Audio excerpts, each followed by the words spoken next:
कुजबूज आणि अर्धवट प्रश्न. ही कोण? दोघीही बायका. त्या नजरा माझ्या अंगावर चिरत होत्या. अमोलची काकू थेट माझ्याजवळ आली आणि म्हणाली, अनु, हे सगळं काय आहे? तू बायको आहेस की ती? मी शांत राहिले. काव्या बेडवर होती, कमकुवत पण जागरूक. त्या क्षणी मला कळलं, पळ काढणं आता शक्य नाही. मी पुढे गेले. मी ठाम आवाजात म्हणाली, मी अमोलची बायको आहे. क्षणभर शांतता. मग मी काव्याकडे पाहिलं. मी आणि ती त्याच्या आयुष्यातली अशी गोष्ट आहे जिच्याशिवाय त्याचा भूतकाळ अपूर्ण आहे. काहींच्या चेहऱ्यावर धक्का, काहींच्या चेहऱ्यावर राग. सगळ्यांच्या नजरा काव्याकडे वळल्या. ती हळूच उठून बसली. काव्या म्हणाली, मी कुणाची जागा घेण्यासाठी नाही आले. मी फक्त सत्य सांगायला आले. तिचा आवाज कमकुवत होता, पण शब्द मजबूत. आजारी असणं हा गुन्हा नाही आणि प्रेम सोडणंही नाही. अमोल गप्प बसू शकला नाही. अमोल भावनाविवश होऊन म्हणाला, मी चुकलो, पण कुणालाही फसवण्याचा हेतू नव्हता. तो रडत म्हणाला, समाजाला माझी चूक दिसते, पण माझी लढाई नाही. त्या क्षणी पहिल्यांदाच तो स्वतःसाठी उभा राहिला. मी काव्याजवळ गेले. आमच्या नजरा भिडल्या. कोणताही द्वेष नव्हता, फक्त वेदनेची ओळख होती. त्या क्षणी आम्ही सौत नव्हतो. आम्ही दोन स्त्रिया होतो, ज्यांना आयुष्याने एकाच वळणावर आणलं होतं.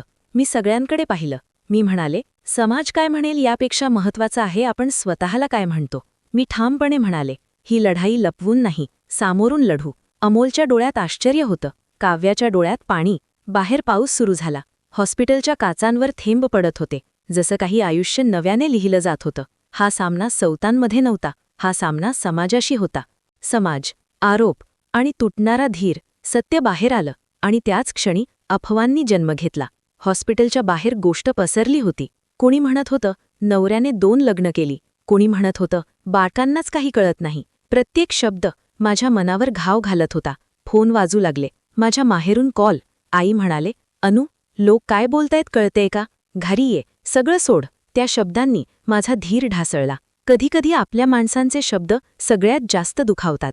अमोल ऑफिसला गेला, पण तिथेही कुजबूज. एक सहकारी थेट म्हणाला, तू योग्य केलंस का? तो काही बोलला नाही. पहिल्यांदाच मी त्याला इतका एकटं पाहिलं. हॉस्पिटलमध्ये काव्याची तब्येत बिघडली. डॉक्टर धावत आले. मी बाहेर उभी, हात थरथरत. मी मनात म्हणाले, जर काही झालं तर मी आयुष्यभर स्वतःला माफ करू शकेन का? डॉक्टरांनी सांगितलं, ताण कमी ठेवा, नाहीतर परिस्थिती हाताबाहेर जाईल. मी कोपऱ्यात बसले. डोळ्यातून पाणी वाहत होतं. मी रडत, मी चूक करतेय का? कुणाकडेच उत्तर नव्हतं. एक नातेवाईक थेट म्हणाला, अनु, स्वतःचा विचार कर. हे नातं समाज मान्य करणार नाही. तो वाक्य माझ्या छातीत घुसलं. समाज नेहमी सोपं सुचवतो, पण परिणाम भोगायला सांगत नाही. त्या रात्री मी एकटी छताकडे पाहत पडले. डोक्यात प्रश्न, मी बायको आहे? मी स्त्री आहे? की फक्त एक भूमिका? मी मनात, माझं आयुष्य लोकांच्या मतावर सोडायचं का? सकाळी काव्याने मला बोलावलं. ती थकलेल्या आवाजात म्हणाली, अनु, कदाचित माझ्यामुळेच तुझं आयुष्य उद्ध्वस्त होतंय. माझ्या डोळ्यात पाणी आलं. हा क्षण निर्णायक होता. आता एकच निर्णय सगळं बदलणार होता. माझा अंतिम निर्णय. मी कोण आहे? काव्याचे शब्द अजूनही माझ्या कानात घुमत होते. माझ्यामुळे तुझं आयुष्य उद्ध्वस्त होतंय. मी आरशासमोर उभी होते. तोच चेहरा, पण आतली मी बदलली होती. मी मनात, मी कुणासाठी जगतेय? स्वतःसाठी की लोकांसाठी? आई घरी आली. तिने माझा हात धरला आणि म्हणाली, अनु, तुझं दुःख मला कळतं, पण समाजाशी रोज लढता येत नाही. मी शांतपणे उत्तर दिलं, आई, समाजाशी नाही, मी स्वतःशी लढतेय. आई गप्प झाली. मी अमोलसमोर बसले. मी अमोलला विचारले, तुला मला काही सांगायचंय का? तो थांबला. अमोल बोलू लागला, मी चुकलो, पण कुणालाही फसवण्याचा हेतू नव्हता. तो रडत म्हणाला, समाजाला माझी चूक दिसते, पण माझी लढाई नाही. त्या क्षणी माझ्या मनातल्या वादळं शांत झाली. मी हॉस्पिटलमध्ये काव्याजवळ बसले. मी म्हणाले, तू मला दोष देऊ नकोस. हा निर्णय माझा आहे. काव्याच्या डोळ्यात पाणी आलं. काव्या म्हणाली, तू माझ्यापेक्षा जास्त मजबूत आहेस. त्या रात्री मी झोपले नाही. मी विचार केला, जर मी निघून गेले तर मी पळाले, जर मी राहिले तर मी लढले. कधीकधी स्त्रीचं धैर्य त्यागात नसतं, ते उभं राहण्यात असतं. सकाळी मी दोघांना बोलावलं. मी ठामपणे म्हणाली, मी हा संसार सोडणार नाही. अमोल हादरला. काव्या थक्क झाली. मी म्हणाले, पण सगळं जुन्यासारखंही राहणार नाही. मी म्हणाले, सत्य लपवणार नाही. काव्याच्या उपचारांची जबाबदारी आपण तिघं मिळून घेऊ. मी पुढे म्हणाले, हे सहानुभूतीतून नाही, माणुसकीतून आहे. अमोलच्या डोळ्यात पाणी, काव्याच्या चेहऱ्यावर शांत हसू. बाहेर ऊन पडलं होतं. जणू काही आयुष्य नव्याने लिहिलं जात होतं. निर्णय झाला होता, पण परीक्षा अजून बाकी होती.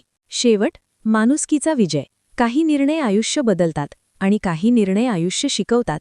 आज घरात वेगळीच शांतता होती. भीतीची नाही, स्वीकाराची. अमोल ऑफिसला निघताना पहिल्यांदाच हलका दिसत होता. काव्याच्या उपचारांना नवीन दिशा मिळाली. डॉक्टर म्हणाले, ताण कमी झाला आहे. याचा परिणाम उपचारांवर होईल. मी काव्याचा हात धरला. मी म्हणाले, आता तू एकटी नाहीस. काव्या हसली. ते हसू जिंकल्यासारखं होतं.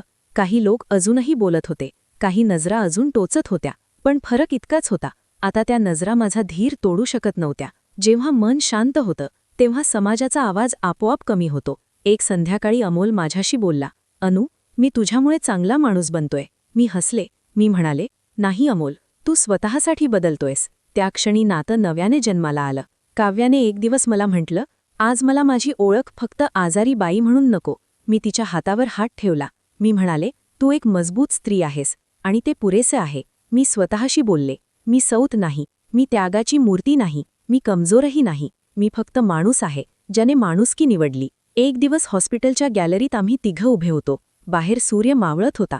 काव्याने हळूच माझा हात धरला आणि म्हणाली, तू माझ्या नवऱ्याची बायको आहेस, पण तू माझ्या आयुष्यातली देवदूत आहेस. माझ्या डोळ्यात पाणी आलं.